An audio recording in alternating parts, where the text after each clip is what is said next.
रहमान रहीम। आज का जो हमारा टॉपिक है 7.2 some features of organic chemistry.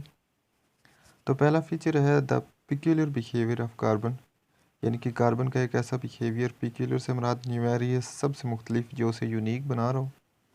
तो हमें पता है कि जो कार्बन के कंपाउंड्स होते हैं वो बहुत लार्ज नंबर में मौजूद हैं। ऑर्गेनिक केमिस्ट्री में हम कार्बन और इसके कंपाउंड्स को स्टडी करते हैं। इसकी वजह यह है कि कार्बन खुद से सेल्फ लिंकेज की प्रॉपर्टी रखता है, यानी खुद के साथ मिलकर ही बहुत ज़्यादा लार्ज नंबर ऑफ कंपाउंड्स वो बना सकता है। इस प्रॉपर्टी का नाम है कैटिनेशन, यानी कि self linkage property of carbon. तो इसके अलावा carbon double bond, triple bond भी बनाता है। जैसे ऑक्सीजन के साथ कार्बन का डबल बॉन्ड होता है, नाइट्रोजन के साथ ट्रिपल बॉन्ड होता है। यही वजह है कि कार्बन की self linkage properties, double bond और ट्रिपल बॉन्ड बनाने की जो पिक्यूलर बिहेवियर है इसका, उसकी बिना पर क्या है, कार्बन के जो कंपाउंड्स हैं वो लार्ज अमाउंट में प्रेजेंट है नेचर में।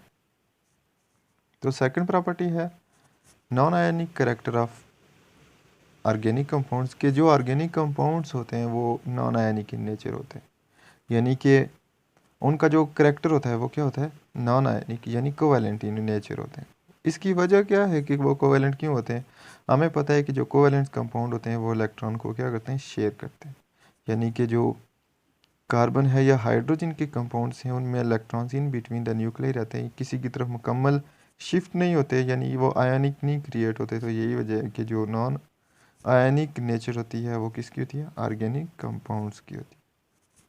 और फिर जो इनके रिएक्शंस होंगे वो भी क्या होंगे, नॉन आयनिक रिएक्शंस होंगे ऑर्गेनिक कंपाउंड्स के। तो थर्ड वन प्रॉपर्टी है similarity in behaviour. There is a close relationship between organic compounds. इसकी वजह यह है कि ऑर्गेनिक जो जितने भी बेशक कंपाउंड्स हों वो एक दूसरे के साथ एक क्लोज रिलेशनशिप में रहते हैं। उसकी वजह है कि उनमें जो कोई चीज़ एग्जिस्ट करती है वो है होमोलोगस सीरीज।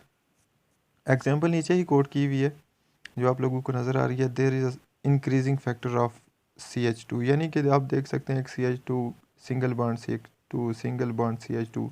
बेशक ये सीरीज़ जितनी भी लंबी हो जाए, अगर हमें CH2 की प्रॉपर्टी मालूम है तो हम इसकी पूरी बता सकते हैं कि इसकी जो पूरा कंपाउंड है या इस तरह का कोई भी कंपाउंड है तो हम बता सकते हैं कि उसकी जो प्रॉपर्टीज़ होंगी वो सेम तरह की ही होंगी।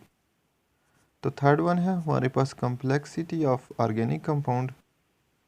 कि ऑर्गेनिक कंपाउंड जो होते हैं वो बहुत कम्प्लेक्स होते हैं। उसकी वजह क्या है कि वो कम्प्लेक्स क्यों होते हैं? वो लार्ज मालिक्यूल्स पे एग्जिस्ट करते हैं, वो स्ट्रक्चरली बहुत ज़्यादा लार्ज होते हैं, जैसे कि स्टार्च, प्रोटीन, लिपिड्स वगैरह।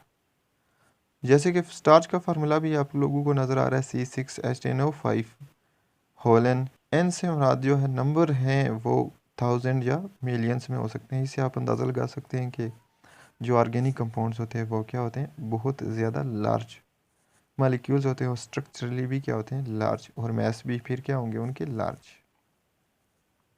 आइसोमेरिज्म 5th प्रॉपर्टी है ऑर्गेनिक जो कंपाउंड्स होते हैं, यानी कि उनका मालिक्यूलर फार्मूला सेम लेकिन स्ट्रक्चरल फार्मूला एक दूसरे से क्या होता है, डिफरेंट होता है।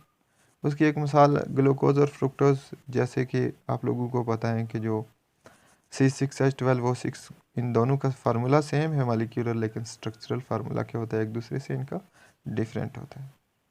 तो नंबर 6 प्रॉपर्टी है कि जो रेट ऑफ ऑर्गेनिक रिएक्शन होते हैं बहुत स्लो होते हैं, यील्ड बहुत लो होती है इनकी। ज़ाहिर रिएक्शन स्लो होंगे तो यील्ड भी लो होगी इनकी। और इसकी वजह क्या है कि molecular nature of organic compounds होती है। यही वजह है कि वो क्या करते हैं, यील्ड भी स्लो और रिएक्शन भी स्लो होते हैं इनके।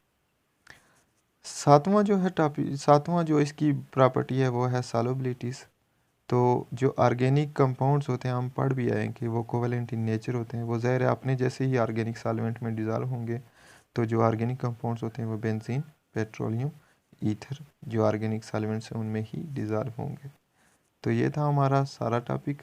नेक्स्ट हम करेंगे इंशाअल्लाह। अल्लाह हाफ़िज़।